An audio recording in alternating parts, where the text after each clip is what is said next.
Hey, what's going on YouTube? Obviously there is a not so subtle addition to today's video compared to the usual format. I'm using a face cam because I'm away from my regular recording equipment. I'm recording this off my phone, the Samsung Galaxy S3. I'm doing my boss a favor. I'm watching his house and his pets while he's away on vacation. He has 2 dogs and 2 cats. This is a somewhat irrefusable request because I have my 1-year performance evaluation next month.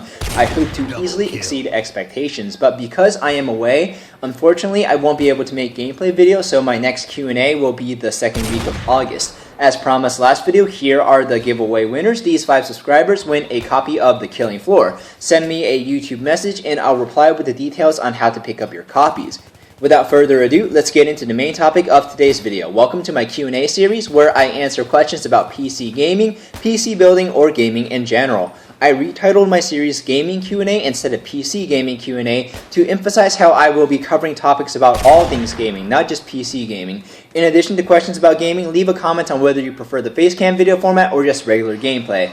The first question comes from Sync My Dubs, and he asks what I think about Microsoft's decision to reverse their Xbox One DRM policy. If you're not familiar with what the policy originally was, Microsoft required you to check into the Xbox Live servers to verify game license once a day, and you could only trade games to select retailers. They threw all of that out the window when they received so much negative feedback at E3, and PlayStation 4 received such a positive response when they announced they will support used games like they always have. The console wasn't even out yet, and it looked like Microsoft would already lose the war. By changing the policy, they became immediately more competitive with the PlayStation 4, but I don't think they have quite evened the playing field. For the Xbox One to succeed, it has to be an overwhelming success in the United States. That's where most of the market is, just like it was the case with the 360. The policy reversal definitely helps out the gamers themselves because it gives them more freedom, but it hurts the industry as a whole. The gaming industry, even for big titles, has a narrow profit margin. Developers don't make money off used games. That's why we see so much DLC, because you're sure that most of the money will go to the publisher and the developer. I do think that Microsoft's ultimate goal would benefit gamers, but how they try to reach it would be detrimental. It is imperative that the industry move to digital distribution, where you download games to your hard drive instead of installing them from discs. This would lower the distribution costs for publishers, so games would cost less as a whole. Xbox was trying to force this upon consumers. 95% of gamers didn't understand why Microsoft was doing what they were doing. They just saw it as a way to have more control over them. Microsoft wanted to eliminate GameStop from the picture, but who really likes GameStop? I thought that everyone hated GameStop for giving $7 for a game that you paid $50 for, but now all of a sudden Microsoft announced that they would try to eliminate used games, and everyone was like, no, no, no. There were a lot of innovations that came out of these Xbox policies, like family game sharing and transfer of digital game licenses, something that even Steam on the PC side of things doesn't even allow you to do.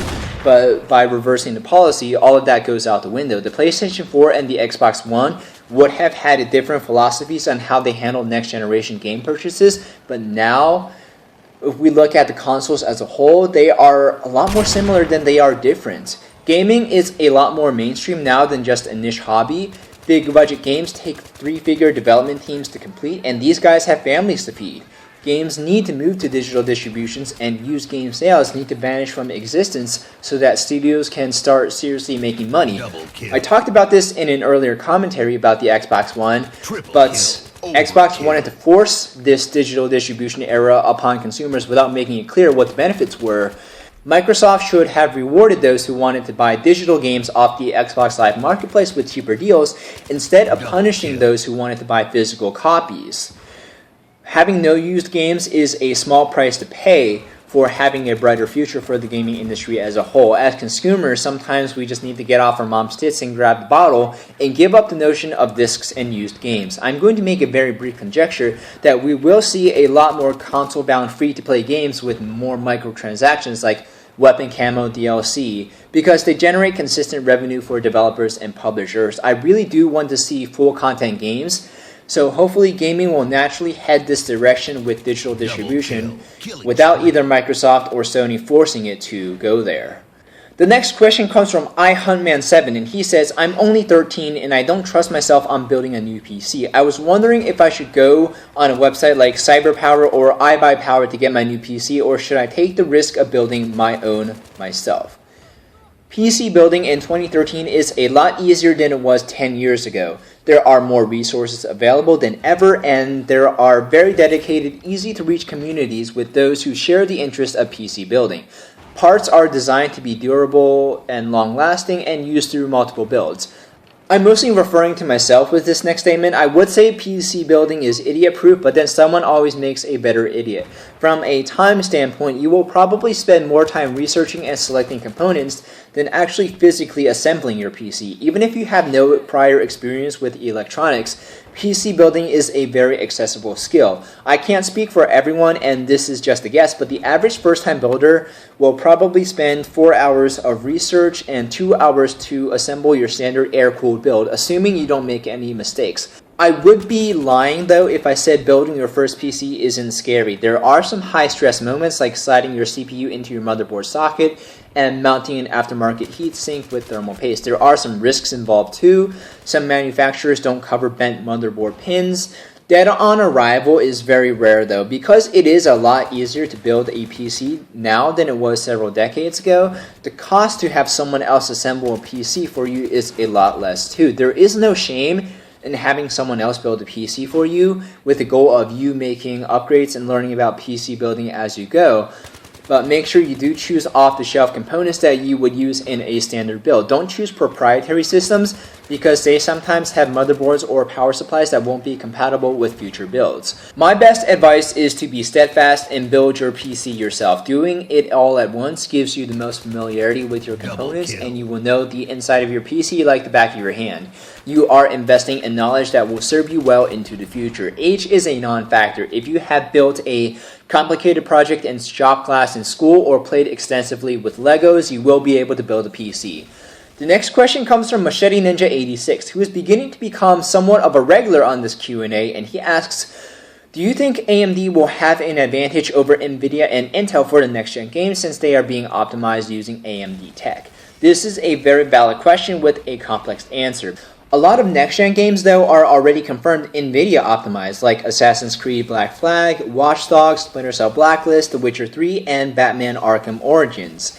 AMD is supplying the hardware powering the next-gen consoles, and the next-gen consoles will use programming architecture similar to that found on PC.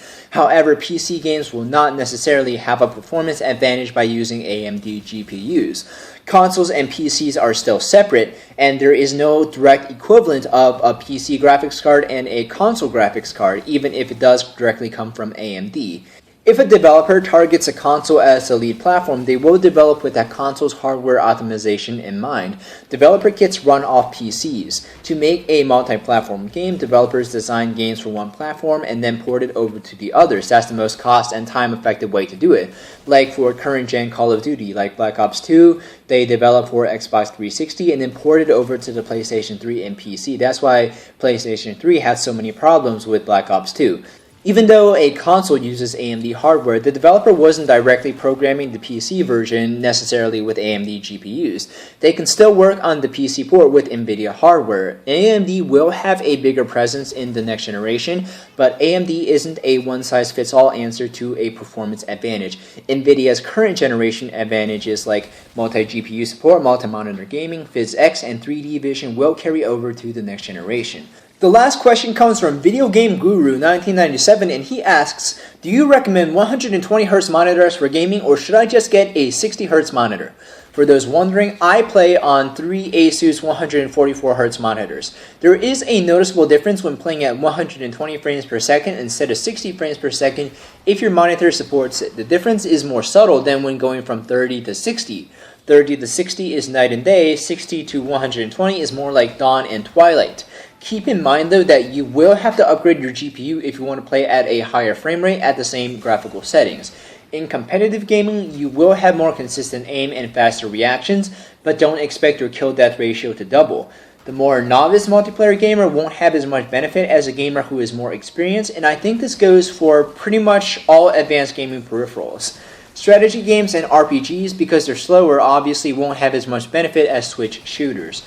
After playing at 120 frames per second now, 60 frames per second is still playable to me, but it's not smooth enough for my personally preferred level. but playing at 120 frames per second does make console games look like a PowerPoint. Seriously, I just played The Last of Us and I thought I was playing a slideshow. Even though it was a good game, I thought it looked like a slideshow. Thank you for all the questions, and thank you for watching this video all the way through. I will be back in August, but in the meantime, leave questions below for your chance to be featured in the next Q&A. My name's David, and I'll see you next video.